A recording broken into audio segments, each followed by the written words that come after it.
Have you ever wondered why, despite all your hard work, money always seems to slip through your fingers? Why, no matter how many hours you put in, how many promotions you chase, or how much you hustle, the feeling of financial security remains just out of reach? What if the real answer has nothing to do with how much you earn, or how clever your investments are, or how strictly you stick to your budget? What if the answer lies somewhere deeper, in the way you think about money itself? Most personal finance advice focuses on the external. Save harder, invest earlier, budget smarter. You're told to cut your coffee, track your spending, open more accounts, and hustle until you make it. But almost none of it asks the real question. What is your emotional relationship with money? What is being broke, or wealthy, actually costing you spiritually, mentally, and emotionally? And what does it mean to be truly free? Buddhism doesn't reject money. It doesn't demand that you live in poverty, nor does it claim that money is evil. What it teaches instead is the art of not becoming a slave to money. It offers a set of profound insights, not just about how to survive, but about how to thrive, with or without riches. Today, I want to share with you 3 Buddhist truths that could forever change the way you look at money, wealth, and freedom. The first truth is about the illusion of more, the difference between having and being. From childhood, we're raised to believe that more money means more happiness, that a bigger paycheck, a better car, or a larger house will finally grant us peace. We're told that if we can just reach that next milestone, buy that next gadget, or land that next job, we'll finally feel secure. But the Buddha taught, desire never ends. The more you chase, the more you crave. It's like drinking salt water to quench your thirst. The more you consume, the thirstier you become. If your sense of peace depends on the next raise, the next possession, or the next financial achievement, you're not free. You're trapped in a cycle of longing and disappointment. Imagine a man sitting in the driver's seat of a luxury car. The world around him sees success, but inside, he feels empty, burdened by the need to keep up appearances, haunted by a fear of losing it all. Now, picture a monk carefully washing a simple bowl, a gentle smile on his face, his heart light and unburdened. True wealth is not what you have. It's what remains when fear, ego, and the need for status fall away. It's found not in accumulation, but in appreciation. We live in a world obsessed with accumulation. Advertisements seduce us with images of luxury. Social media bombards us with highlight reels of other people's lives. And the culture of more whispers that happiness is always just out of reach. But Buddhism teaches that happiness is not about having more, but about being more. More present, more aware, more at peace with what is. When you stop chasing the illusion of more, you begin to see the abundance that already exists in your life. The second Buddhist truth is the principle of right livelihood. In the Eightfold Path, right livelihood is the guidance to earn a living without causing harm, to pursue work that aligns with your values and does not destroy your spirit. In modern terms, this means don't trade your health for a paycheck.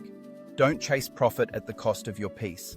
Don't work a job that poisons your soul just to afford a lifestyle that numbs your pain. Right livelihood is not just about ethics. It's about energy. It's about alignment. When you work in a way that contradicts your beliefs or drains your spirit, no amount of money can make up for the loss. You may find yourself crying alone in an elevator after another 12-hour day, feeling the weight of exhaustion and emptiness. Or you may see someone at a local market selling handmade goods, smiling as they're paid, not because they're earning a fortune, but because their work nourishes their soul. Ask yourself, what are you sacrificing for money? Is it your health, your relationships, your integrity? Are you living to work or working to live? Buddhism invites you to find a way of earning that doesn't erode your inner peace. It asks you to seek alignment, to let your work reflect your values, your passions, your true self. Because when your livelihood is right, money becomes a tool for well-being, not a source of suffering. The third truth is that detachment is power. The Buddha never said money is evil. He said attachment is suffering. It is not money itself, but the way we cling to it, fear its loss, and allow it to define us, that creates pain.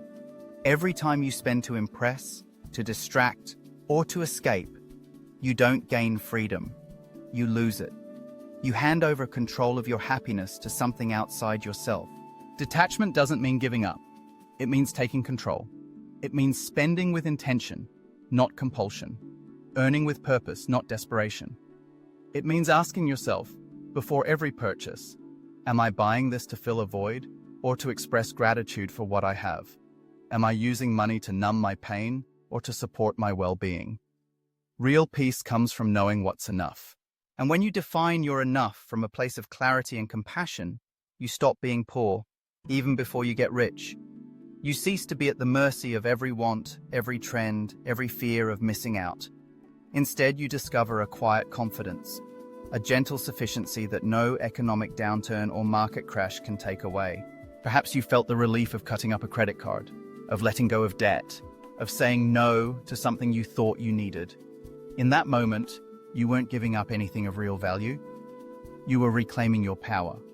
You were choosing freedom over fear, clarity over confusion. If you feel stuck, if money still controls your emotions, your identity, your peace, maybe you don't need another spreadsheet. Maybe you need to heal. Maybe you need to look at what money represents in your life. Is it safety, status, love, approval?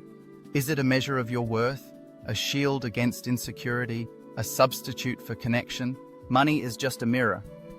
When the reflection changes, the reality follows. The Buddha said, peace doesn't come when we have everything.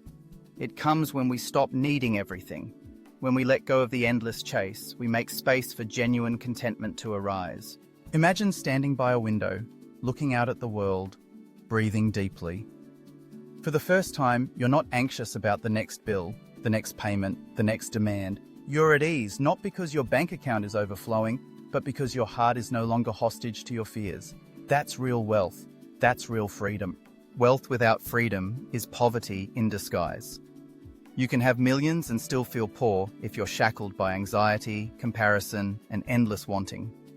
But when you find peace within, when you define success on your own terms, you become truly rich, regardless of your financial situation. So, if this message helped you see money differently, take a moment to reflect. What's one belief about money that you're ready to let go of today? Is it the belief that you're not enough until you have more? That your worth is tied to your net worth? That security is something you buy, not something you build from within? Let go of what no longer serves you. Make space for a new relationship with money, one rooted in awareness, compassion, and freedom. And if you know someone who needs to hear this message, share it with them. Sometimes the greatest gift you can give is a new perspective. Because at the end of the day, the secret isn't in the numbers, the strategies, or the hustle. The secret is in the freedom that comes from within. And that's something no paycheck can buy. Remember, at Raidespire, we don't just teach finance, we teach freedom. If you're ready to transform your relationship with money, join us and begin your own journey from scarcity to sufficiency, from anxiety to abundance, from poverty to peace.